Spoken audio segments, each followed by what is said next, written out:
Hello दोस्तों, आप लोग किसी भी एग्जाम की तैयारी कर रहे हो तो आप लोगों के लिए यह वीडियो बहुत ही महत्वपूर्ण साबित होगा, क्योंकि इस वीडियो में मैंने आप लोगों के लिए जीके जीएस यानी जनरल नॉलेज से रिलेटेड बहुत ही महत्वपूर्ण क्वेश्चन आंसर लेकर आया हूं, जो कि किसी भी एग्जाम की बात करें सारे एग्जाम के लिए बहुत ही महत्वपूर्ण साबित होंगे। तो दोस्तों, इस वीडियो का पहला क्वेश्चन है, सौर मंडल में कुल कितने ग्रह, यानी जो सौर मंडल में कुल ग्रह है कितने ग्रह है, तो आपका हो जाएगा 8 ग्रह है सौर मंडल में। तो ध्यान रखिएगा, आपका 8 करेक्ट आंसर हो जाएगा ऑप्शन डी। अगला क्वेश्चन है, सौर मंडल की खोज किसने की थी। जो सौर मंडल की खोज की थी किसने की थी, तो ये बहुत ही इंपॉर्टेंट क्वेश्चन है, बार बार आते रहते। तो यह क्या था, कोपरनिकस ने। ऑप्शन यहाँ पे ये कोपरनिकस करेक्ट आंसर हो जाएगा सौर मंडल की खोज। अगला क्वेश्चन है, सौर मंडल का जन्मदाता किसे कहा जाता है या फिर माना जाता है। दोस्तों, सौर मंडल का जन्मदाता यह सूर्य को माना जाता है। ऑप्शन यहाँ पे डी, सूर्य करेक्ट आंसर हो जाएगा। वेरी वेरी इंपॉर्टेंट क्वेश्चन हो सकता है आप लोगों के लिए। अगला क्वेश्चन है, अंतरिक्ष में कुल कितने तारामंडल है। अंतरिक्ष में कुल तारामंडल दोस्तों कितने हैं, तो हो जाएगा आपका 89 अंतरिक्ष में कुल तारामंडल है। तो ऑप्शन यहाँ पे डी करेक्ट आंसर हो जाएगा 89। अगला क्वेश्चन है, भारत के कितने राज्यों की सीमा भूटान से लगा है, यानी कितना राज्य ऐसा भारत में जिसकी सीमा भूटान देश से लगा है। तो हो जाएगा भारत में 4 राज्य ऐसे जिसकी सीमा भूटान देश से लगा हुआ है। तो ध्यान रखिएगा, ऑप्शन यहाँ पे सी 4 राज्य करेक्ट आंसर हो जाएगा। अगला क्वेश्चन है, जैन धर्म के संस्थापक कौन थे। जो जैन धर्म के संस्थापक थे यह कौन थे, यह थे ऋषभदेव। ऑप्शन यहाँ पे ए यहाँ पे बी करेक्ट आंसर हो जाएगा ऋषभदेव, जिन्हें आप लोग आदिनाथ भी कह सकते हो। अगर ऑप्शन में आप लोगों का आदिनाथ भी रहे तो आप लोग आदिनाथ पे टिक कर दीजिएगा। अगला क्वेश्चन है, जैन धर्म में कुल कितने तीर्थकर हुए। जो जैन धर्म में कुल तीर्थकर हुए कितने हुए, तो हो जाएगा आपका 24 तीर्थकर हुए जैन धर्म में। तो ध्यान रखिएगा आप लोग। अगला क्वेश्चन है, जैन धर्म के प्रथम तीर्थकर कौन थे, यानी जो प्रथम तीर्थकर थे। आप लोगों को पता है कि जैसे कि 24 तीर्थकर हुए थे, लेकिन जो पहले तीर्थकर थे वह कौन थे, यह थे ऋषभदेव, जैसे कि आप लोग आदिनाथ भी बोल सकते हैं। अगला क्वेश्चन है, तीर्थकर शब्द किस धर्म से संबंधित है, यानी जो तीर्थकर शब्द है कौन से धर्म से संबंधित है, तो आपका जैन धर्म से संबंधित है। ऑप्शन यहाँ पे सी जैन धर्म करेक्ट आंसर हो जाएगा। अगला क्वेश्चन है, जैन धर्म में यानी जैन धर्म के 23वें तीर्थकर पार्श्वनाथ किसके पुत्र थे। जैसे कि यहाँ पे पूछा जा रहा है कि पार्श्वनाथ थे 23वें तीर्थकर, वह किसके पुत्र थे, तो हो जाएगा राजा अश्वसेन के पुत्र थे। ऑप्शन यहाँ पे बी करेक्ट आंसर हो जाएगा राजा अश्वसेन। और यहाँ पे क्वेश्चन अलग तरह से भी बन सकता है कि जैन धर्म के जो 23वें तीर्थकर थे वह कौन थे, ऐसा क्वेश्चन में पूछा जा सकता है। कि जैसे कि यहाँ पे क्वेश्चन में ही बताया जा रहा है कि पार्श्वनाथ थे, तो ध्यान रखिएगा आप लोग, पार्श्वनाथ 23वें तीर्थकर थे। अगला क्वेश्चन है, महावीर स्वामी का जन्म कहाँ हुआ था। महावीर स्वामी का जन्म हुआ था कुंडग्राम में। ऑप्शन यहाँ पे बी करेक्ट आंसर हो जाएगा कुंडग्राम। ध्यान रखना आप लोग दोस्तों, ये बहुत इंपॉर्टेंट क्वेश्चन है। दोस्तों, अगला क्वेश्चन है, महावीर स्वामी का बचपन का नाम क्या था। जो महावीर स्वामी का जो बचपन का नाम था वह था वर्धमान। ऑप्शन यहाँ पे सी वर्धमान करेक्ट आंसर हो जाएगा। यह क्वेश्चन भी कई बार एग्जाम में पूछा गया है, तो ध्यान रखिएगा आप लोग। अगला क्वेश्चन है, महावीर स्वामी का मृत्यु कहाँ हुआ। इन जो महावीर स्वामी की मृत्यु हुई थी ये हुई थी पावापुरी में। ऑप्शन यहाँ पे सी करेक्ट आंसर हो जाएगा पावापुरी। ध्यान रखिएगा आप लोग।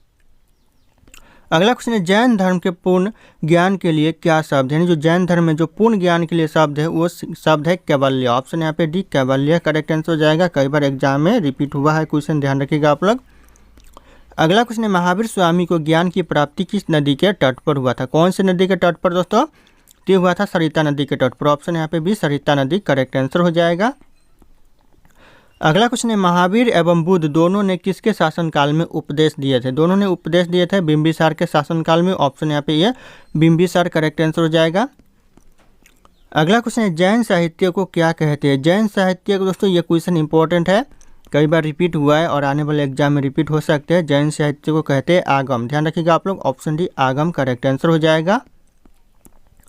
अगला क्वेश्चन है, भगवान महावीर का प्रथम शिष्य कौन था। जो भगवान महावीर का जो प्रथम शिष्य था ये था जमाली। ऑप्शन यहाँ पे बी जमाली करेक्ट आंसर हो जाएगा। कई बार एग्जाम में पूछा गया है। अगला क्वेश्चन है, महावीर स्वामी की माता कौन थे। यानी जो महावीर स्वामी की माता थी कौन थी, तो हो जाएगा आपका त्रिशला। ऑप्शन ये त्रिशला महावीर स्वामी की माता थी। ध्यान रखिएगा आप लोग। अगला क्वेश्चन है, सयादवाद किसका सिद्धांत था। यानी जो सयादवाद था वह किसका सिद्धांत था, तो ये जैन धर्म का सिद्धांत था। ऑप्शन यहाँ पे डी जैन धर्म करेक्ट आंसर हो जाएगा। ध्यान रखिएगा आप लोग। अगला क्वेश्चन है, द्वितीय जैन संगति का आयोजन कहाँ हुआ था। द्वितीय जैन संगति का जो आयोजन हुआ था वह था बल्लभी में। ऑप्शन यहाँ पे बी बल्लभी करेक्ट आंसर हो जाएगा। ध्यान रखिएगा आप लोग। अगला क्वेश्चन है, अनुव्रत शब्द किस धर्म से जुड़ा हुआ है। यानी जो दोस्तों अनुव्रत शब्द है वह कौन से धर्म से जुड़ा हुआ है, तो हो जाएगा यहाँ पे जैन धर्म से जुड़ा हुआ है। ऑप्शन यहाँ पे डी जैन धर्म करेक्ट आंसर हो जाएगा। अगला क्वेश्चन है, महावीर की मृत्यु के बाद जैन संघ का अगला अध्यक्ष कौन बना? जैन संघ का दोस्तों अगला अध्यक्ष कौन बना महावीर की मृत्यु के बाद? तो हो जाएगा सुधमर्ण बना। सुधमर्ण ऑप्शन यहाँ पे बी करेक्ट आंसर हो जाएगा। अगला क्वेश्चन है, भारत में सबसे ज़्यादा रबर के उत्पादन किस राज्य में होते हैं? कौन से राज्य में सबसे ज़्यादा रबर का उत्पादन होता है? तो हो जाएगा आपका केरल राज्य में। ऑप्शन यहाँ पे बी केरल राज्य करेक्ट आंसर हो जाएगा। अगला क्वेश्चन है, गन्ना उत्पादन में भारत का विश्व में कौन सा स्थान है? गन्ना उत्पादन में भारत में जो विश्व का स्थान है कौन सा स्थान है? तो पूरा दूसरा स्थान है। ऑप्शन यहाँ पे बी दूसरा स्थान। और पहला स्थान की बात करें तो चीन हो जाएगा। पूरे विश्व में चीन पहले स्थान पर है और भारत दूसरे स्थान पर, ध्यान रखिएगा आप लोग। अगला क्वेश्चन है, तुलबुल परियोजना किस नदी पर स्थित है? वेरी वेरी इंपॉर्टेंट है, एग्जाम में बार बार रिपीट होते हैं। तुलबुल परियोजना किस नदी पर है? तो ये आपका हो जाएगा झेलम नदी पर है, जो कि झारखंड से होकर गुजरती है। तो ऑप्शन यहाँ पे सी करेक्ट आंसर हो जाएगा झेलम नदी। अगला क्वेश्चन है, हीराकुंड जल विद्युत परियोजना यह किस नदी पर स्थित है? कौन सी नदी पर स्थित है दोस्तों? तो यह महानदी पर स्थित है। ऑप्शन यहाँ पे सी महानदी करेक्ट आंसर हो जाएगा, ध्यान रखना आप लोग। अगला क्वेश्चन है, वायुमंडल में सर्वाधिक कौन सी गैस मिलती है? सबसे ज़्यादा वायुमंडल में नाइट्रोजन मिलती है। ऑप्शन यहाँ पे ये नाइट्रोजन करेक्ट आंसर हो जाएगा, ध्यान रखना आप लोग। अगला क्वेश्चन है, मेघ गर्जन वायुमंडल की किस परत में होती है? मेघ गर्जन दोस्तों यह शोभ मंडल में होती है। ऑप्शन यहाँ पे भी शोभ मंडल करेक्ट आंसर हो जाएगा। कई बार यह क्वेश्चन एग्जाम में रिपीट हुआ है। अगला क्वेश्चन है, विश्व में सर्वाधिक वर्षा वाला स्थान कौन से है? पूरे विश्व की बात हो रही है, सबसे ज़्यादा वर्षा कौन से स्थान पर होती है? जो हो जाएगा आपका मासिमराम में होती है। मासिमराम ऑप्शन यहाँ पे ए करेक्ट आंसर हो जाएगा, ध्यान रखना आप लोग। अगला क्वेश्चन है, विश्व का सबसे ऊंचा जलप्रपात कौन सा है? सबसे ऊंचा जलप्रपात दोस्तों पूरे विश्व का तो हो जाएगा एंजिल जलप्रपात, जो कि पूरे विश्व का सबसे ऊंचा जलप्रपात है। तो ऑप्शन यहाँ पे ए करेक्ट आंसर हो जाएगा एंजिल।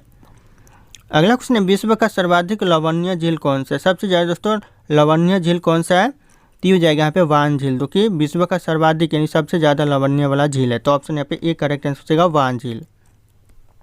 अगला क्वेश्चन है, विश्व की सबसे बड़ी खारे जल की झील कौन सी है? सबसे बड़ी दोस्तों खारे जल की झील कौन सी है पूरे विश्व की? तो हो जाएगा कैस्पियन सागर, ध्यान रखिएगा ऑप्शन यहाँ पे ये। और ये क्वेश्चन बहुत इंपॉर्टेंट है, एग्जाम में पूछे जाते हैं और रिपीट होते रहते हैं क्वेश्चन। दोस्तों अगला क्वेश्चन है, भोर का तारा किस ग्रह को कहा जाता है? जो भोर का तारा कहा जाता है कौन से ग्रह को? तो यहाँ पे शुक्र ग्रह को भोर का तारा कहा जाता है। तो ऑप्शन यहाँ पे डी शुक्र ग्रह करेक्ट आंसर हो जाएगा। अगला क्वेश्चन है, सिंधु घाटी सभ्यता के लोग किसकी पूजा करते थे? यानी जो सिंधु घाटी सभ्यता के लोग पूजा करते थे ये पशुपति की पूजा करते थे। ऑप्शन यहाँ पे ये पशुपति करेक्ट आंसर हो जाएगा। अगला क्वेश्चन है, सियाचिन ग्लेशियर भारत के किस राज्य में स्थित है? यानी जो सियाचिन ग्लेशियर है वो भारत के जम्मू कश्मीर में है। ऑप्शन यहाँ पे सी जम्मू कश्मीर करेक्ट आंसर हो जाएगा। अगला क्वेश्चन है, सिमलीपाल राष्ट्रीय उद्यान किस राज्य में स्थित है? जो सिमलीपाल राष्ट्रीय उद्यान है ये आपका उड़ीसा में है। ऑप्शन यहाँ पे ए उड़ीसा करेक्ट आंसर हो जाएगा। अगला क्वेश्चन है, इतिहास का जनक किसे माना जाता है या फिर कहा जाता है? दोस्तों यह हीरोडोटस को कहा जाता है। ऑप्शन यहाँ पे ए हीरोडोटस करेक्ट आंसर हो जाएगा। और अगर आप लोग हमारे चैनल पर नए होंगे तो चैनल को सब्सक्राइब करके बेल आइकन को प्रेस कर लेना, ताकि इसी तरह के वीडियो आप लोगों को हमेशा मिलती रहे। और इस वीडियो को एक लाइक करना ना भूलिएगा। दोस्तों अगला क्वेश्चन है, पानीपत का दूसरा लड़ाई कब हुआ था? जो पानीपत का दूसरा लड़ाई हुआ था ये हुआ था आपका 1556 में, ध्यान रखना आप लोग। ऑप्शन यहाँ पे डी करेक्ट आंसर हो जाएगा 1556। अगला क्वेश्चन है, शिवाजी को तोपे किसने प्रदान किए थे? यानी दिए थे दोस्तों, किसने दिए थे शिवाजी को तोपे?